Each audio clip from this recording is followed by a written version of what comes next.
Привет, друзья! Задумал я собрать и запрограммировать контроллер управления вентилятором на базе Attini 10 для охлаждения всякой электроники. Именно на 10-й тиньке, потому что это самый маленький микроконтроллер от Atmel, хотя при этом он достаточно продвинутый. У него на борту встроенный тактовый генератор с частотой до 12 МГц, 16-битный таймер с двумя каналами ШИМ, 4-канальный 8-битный АЦП, спящий режим, Watchdog и даже аналоговый компаратор. Омрачает все это великолепие 1 килобайт флеш-памяти для исполняемого кода, 32 байта оперативки и полное отсутствие EEPROM. Так что в этой задаче есть своего рода вызов, можно сказать, каприз, вместо суеты и томления духа, которые настигли бы меня, реши я использовать более мощный чип. Идея была в том, чтобы контроллер мог управлять вентилятором при помощи ШИМ, если вентилятор 4-проводной, или включением-выключением, если 3- или 2-проводной. Делать он это должен на основе показаний популярного цифрового датчика температуры DS18B20, работающего по протоколу OneWire, что тоже добавит значительный кусок кода. Вот он, этот датчик, в корпусе ТО-92. Для работы с тинькой я запаял ее на не совсем подходящую по размерам и количеству выводов платку-переходник, не фонтан, но для тестов сойдет. Схема подключения будет такая. В верхней части у нас понижающий DC-DC преобразователь, в данном случае с выходным напряжением 12 вольт. У меня есть по нему отдельный ролик, посмотрите, если не видели. Его вход Enable подтянут к земле резистором на 100 кОм и подключен к одному из выводов микроконтроллера для управления включением-выключением питания вентилятора. Выход тахометра вентилятора подтянут к 5-вольтовой линии, так требует спецификации обычных компьютерных вентиляторов, и подключен ко входу аппаратного прерывания микроконтроллера. И линия обмена датчика температуры также подтянута к питанию 5 вольт. Питание тут внешнее, как для вентилятора, так и для микроконтроллера. Для отладки и тестирования я собрал вот такую простенькую макетку, без понижающего преобразователя, на старых добрых советских резисторах, еще тех времен, когда гуще была гуще, а чаще. В общем, без изысков.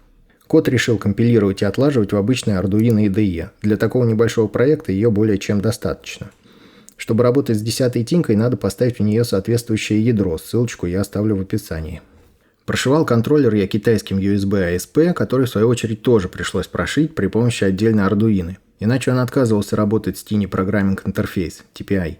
Так что имейте в виду, что такая проблема распространена, в сети множество статей по этой теме, и я тоже оставлю пару ссылок в описании ролика.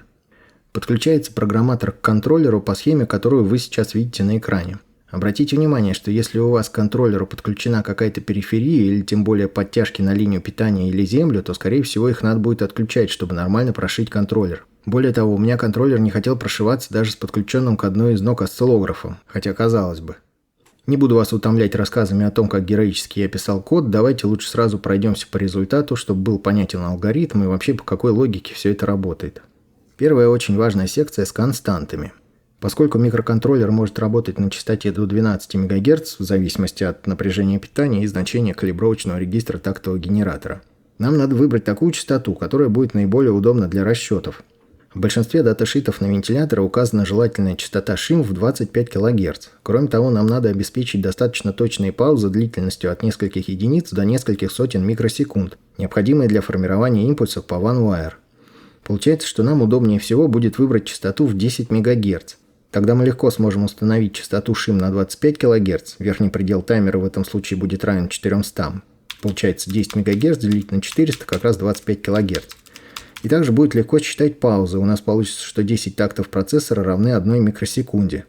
То есть, например, выполнив 10 инструкций по одному такту, мы получим ровно 1 микросекунду задержки. Так мы и будем формировать паузы. Итак, смотрим. Верхний предел для счетчика таймера мы выбираем 400. Далее величина, позволяющая контроллеру понять, управляется ли подключенный к нему вентилятор по ШИМ. Если разница между поступившим количеством импульсов от тахометра для максимальных и минимальных оборотов вентилятора больше 25, то контроллер понимает, что вентилятор 4-проводной и управление работает. 25 импульсов в секунду – это 750 оборотов в минуту. Если разница меньше, значит либо вентилятор 3-проводной и не управляется, либо вообще 2-проводной без тахометра.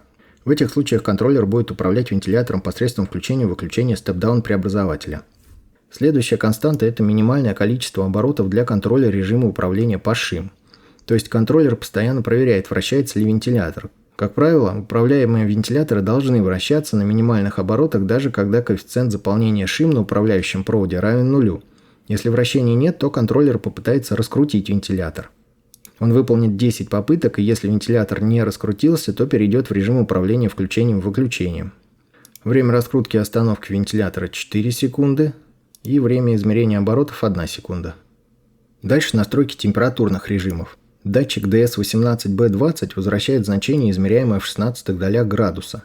Занимает оно 2 байта. Чтобы не выполнять вычисления с плавающей точкой, а такие вычисления очень затратны в плане объема кода, мы так и будем все считать в 16 долях. Для режима управления по ШИМ используются 2 константы. Это нижний порог в 25 градусов, если температура ниже 25, то вентилятор отключается, и верхний порог в 40 градусов, при котором обороты максимальны. Все промежуточные значения транслируются в процент заполнения ШИМ от 0 и до 400 в соответствии с нашими настройками таймера. Еще одна константа – это порог срабатывания в режиме вкл-выкл, то есть когда температура выше 30 градусов, вентилятор включается, когда ниже 25 – выключается. Далее очень важный параметр – максимальный общий делитель. Дело в том, что для расчета коэффициента заполнения нам надо умножать и делить двухбайтовые числа, но при их умножении мы запросто можем получить переполнение. Для решения этой проблемы и для минимизации кода я использую общий делитель. Позже мы посмотрим, как это работает. Остальные константы – это пин датчика и команда общения с датчиком температуры. Теперь секция переменных. Глобальные переменные надо использовать очень экономно, потому как оперативной памяти в нашем распоряжении всего 32 байта. Так что если есть возможность, то надо каждый байт использовать для хранения разных значений в разные моменты исполнения кода. В этом очень помогает такая структура, как Union, которая как раз позволяет определить одну область памяти под разные переменные. Мне удалось запихнуть все переменные в 10 байт. Первая переменная – это режим управления вентилятором, ШИМ или вкл-выкл, и одновременно счетчик попыток запуска, когда контроллер видит, что вентилятор остановился, хотя должен крутиться. Дальше 9 байт буфера обмена с датчиком. В этой же структуре хранится результат сброса линии OneWire и количество импульсов датчика оборотов. И буфер обмена, и обе эти переменные используются в разные моменты времени, поэтому они не пересекаются и друг друга не портят. Переходим непосредственно к коду. Первым у нас идет обработчик аппаратного прерывания, которое срабатывает, когда на ножке, подключенной к тахометру, появляется передний фронт импульса. Для прерывания int0 этот параметр настраивается, можно сделать по фронту, по спаду или по низкому уровню.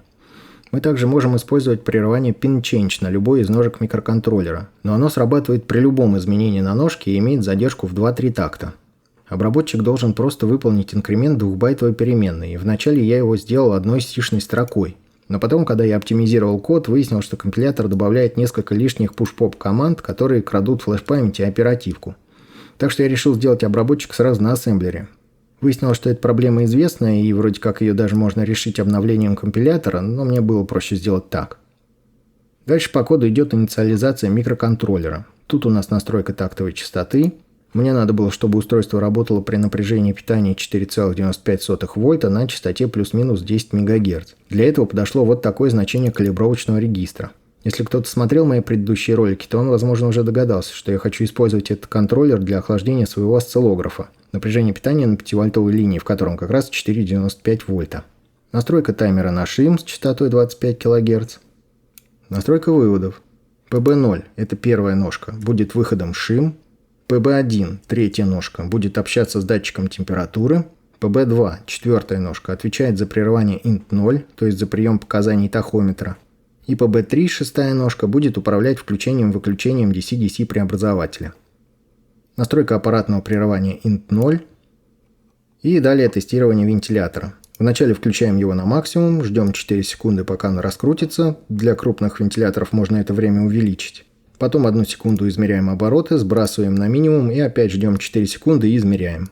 Если разница достаточная, то переходим в режим управления по ШИМ. Следующая процедура служит для выполнения задержки в микросекундах. Обратите внимание вот на это кодовое слово. Оно нужно, чтобы компилятор не оптимизировал вот эти наши пустые операции, потому как смысл именно в них. Для больших задержек тут все просто. Надо выполнить 10-тактовый код столько раз, насколько микросекунд нам нужна задержка. Но на задержках менее 10 микросекунд сильно сказывается время, которое процессор затрачивает на вызов и инициализацию самой функции. Поэтому тут используются 2 алгоритма – для коротких задержек и для длинных. Эксперименты показали, что в таком виде это работает лучше всего. Вот, например, последовательность всех используемых для OneWire задержек от самой длинной в 480 микросекунд и до самой короткой в 3 микросекунды. Можно видеть, что из длинной попадание идеальное, и на самых коротких точность достаточно высока. Тут есть решения для 1 и для 2 микросекунд, но у нас они не используются, так что я их закомментил. Есть еще вариант сделать задержку на таймере. Именно так и было сделано у автора кода, на котором базируется мое решение для OneWire. Кстати, он и есть автор ядра для Attini 10. Все ссылки я оставлю где? Правильно, в описании. Но у нас таймер задействован под shim, что сильно усложняет задачу. Тем не менее, относительно рабочее решение я набросал. Оно основано на анализе счетчика таймера. Я думаю, можно его значительно улучшить, полностью переведя на ассемблер. Оставлю его тоже в коде в закомменченном виде, если кому-то интересно. Для задержек в миллисекундах нам особая точность не нужна, так что тут все просто. Дальше идет код для обмена по протоколу OneWire. Как я уже сказал, я его благородно позаимствовал, немного оптимизировал, выровнял задержки по сравнению с оригиналом, но в целом придраться было не к чему, автор все очень грамотно сделал, особенно впечатляет функция вычисления контрольной суммы. Для сравнения я привел аналогичную из общеизвестной библиотеки OneWire, которую обычно используют в более мощных микроконтроллерах. Все ссылки на оригинальные проекты, где я оставлю, все верно, в описании ролика. И да, я не спиздил идею, а перенял опыт. Далее коротенькие процедурки для включения и выключения вентилятора и измерения оборотов и основной цикл программы. Первым делом опрашиваем датчик. Не буду углубляться в особенности протокола OneWire, скажу только, что в этом решении возможно использовать только один датчик на линии. Но сам протокол позволяет опрашивать множество устройств. Кстати, именно по этому протоколу работают всем привычные ключи-таблетки от домофонов. Из недостатков, с которыми я столкнулся, могу отметить, что при отсутствии подтяжки линии обмена на линию питания протокол легко считывает последовательность нулей, и контрольная сумма при этом тоже равна нулю. То есть этот случай надо отслеживать отдельно. Если датчик на линии обнаружен, то ему отправляется команда на замер температуры. Датчик у меня настроен на максимальную точность разрядностью 12 бит, поэтому на замер и оцифровку текущего значения температуры ему требуется 750 миллисекунд. Чтобы в это время не бездельничать, измеряем обороты вентилятора и сразу же проверяем результат, поскольку переменная, содержащая обороты, и буфер обмена с датчиком расположены в одной и той же области памяти. Если вентилятор не крутится, то пытаемся его запустить заданное количество раз. В случае неудачи переходим в режим вкл-выкл. Затем забираем температуру с датчика и проверяем, есть ли вообще датчик и сходится ли контрольная сумма. Если что-то не так, датчик отгнил или его сперли, то на всякий случай запускаем вентилятор на максимум. Если все окей и температура меньше нижнего предела, то полностью отключаем вентилятор независимо от режима работы. Дальше для режима управления по shim проверяем, превышает ли температура верхний предел, и если да, то включаем вентилятор на максимум. А если температура в пределах интервала регулировки, то вычисляем соответствующий коэффициент заполнения. Тут как раз и используется максимальный общий делитель. Выглядит немного сложно, но на самом деле это просто функция пропорционального переноса значений из одного диапазона в другой, наподобие map. В этом выражении мы должны умножить разность текущей температуры и нижнего предела температуры на верхний предел счетчика таймера, то есть на 400, и разделить это все на разность верхнего и нижнего температурных пределов, то есть в нашем случае на 240. Чтобы при этом не выскочить за 16 бит, нам надо максимально и пропорционально уменьшить и множитель, и делитель. Для этого вводим выражение, ранее рассчитанный максимальный общий делитель, и компилятор в результате автоматически заменит эти отношения константами, а мы получим желаемый результат. Собственно, этим делителем функция отличается от стандартного map. Для констант, которые мы выбрали в начале, самое маленькое допустимое значение общего делителя – это 2. По цифрам при температуре 40 градусов выходит 240 умножить на 400 деленное на 2, получаем 48 тысяч и умещаемся в 16 бит. Так что в принципе тут есть большое пространство для маневра и можно подобрать такие константы, которые будут более-менее удовлетворять любым требованиям.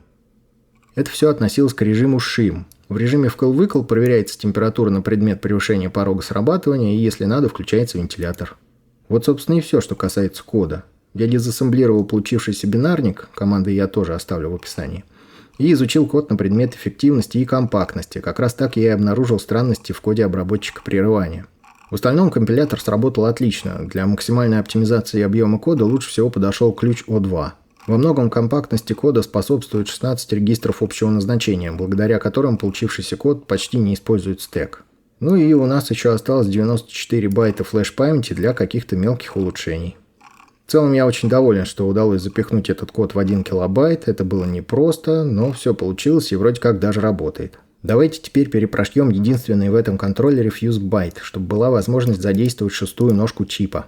После того, как мы это сделаем, мы уже не сможем прошивать чип обычным программатором. Для прошивки такого чипа на вход reset надо будет подать напряжение в 12 вольт, не забыв при этом отключить от этой ножки программатор, чтобы не спалить его. Fuse содержит 3 бита конфигурации, младший из которых нам и нужен. Мы должны выставить его в 0, чтобы получить возможность использования ножки PB3 в качестве пина общего назначения. Делается это при помощи вот такой команды. Прошиваем. Готово. Ну что ж, теперь проверим, действительно ли оно работает так, как задумано. Я включу в схему светодиод, чтобы было понятно, в какие моменты будет включаться понижающий преобразователь. Охлаждаем датчик аккумулятором холода от портативного холодильника и включаем контроллер. Форму управляющего шим-сигнала будем смотреть на осциллографе. Так, алгоритм убедился, что вентилятор на месте, проверил датчик температуры и отключил питание вентилятора. Давайте теперь нагреем датчик. Порядок, питание включилось, обороты растут. Супер, попробуем теперь отключить тахометр. Ага, контроллер увидел проблему и пытается раскрутить вентилятор. Все, перешел в режим управления питанием. Остужаем датчик. Вентилятор отключился. Если теперь выключить и включить контроллер, то он не обнаружит тахометр и сразу войдет в режим вкл-выкл. То есть для холодного датчика сразу отключит вентилятор. Теперь нагреем. Включился сразу на максимум. Шикарно! Все работает как надо. Как раз приехала плата, которую мне пришлось заказывать повторно из-за того, что предыдущая была разведена под чип понижающего преобразователя в QFN корпусе. А они у меня оказались бракованные, и новые были доступны уже в корпусе SOP8. Но нас такие мелочи не остановят. Так что будем паять.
Готово. Получилось очень недурно. Экономно, выразительно, просто и вместе с тем идейный масштаб. Стоит сказать, что перед прошивкой фьюза и запайкой микроконтроллера обязательно надо подстроить тактовую частоту под конкретное напряжение питания, а также продумать и протестировать температурные константы для тех условий, в которых предполагается использовать модуль. При необходимости можно легко настраивать напряжение питания вентилятора резистивным делителем, ну и вполне можно добавить в схему линейный ЛДО-преобразователь для питания и микроконтроллера, и вентилятора от одного источника. Коллеги, на этом у меня все. Подписывайтесь, комментируйте и до связи.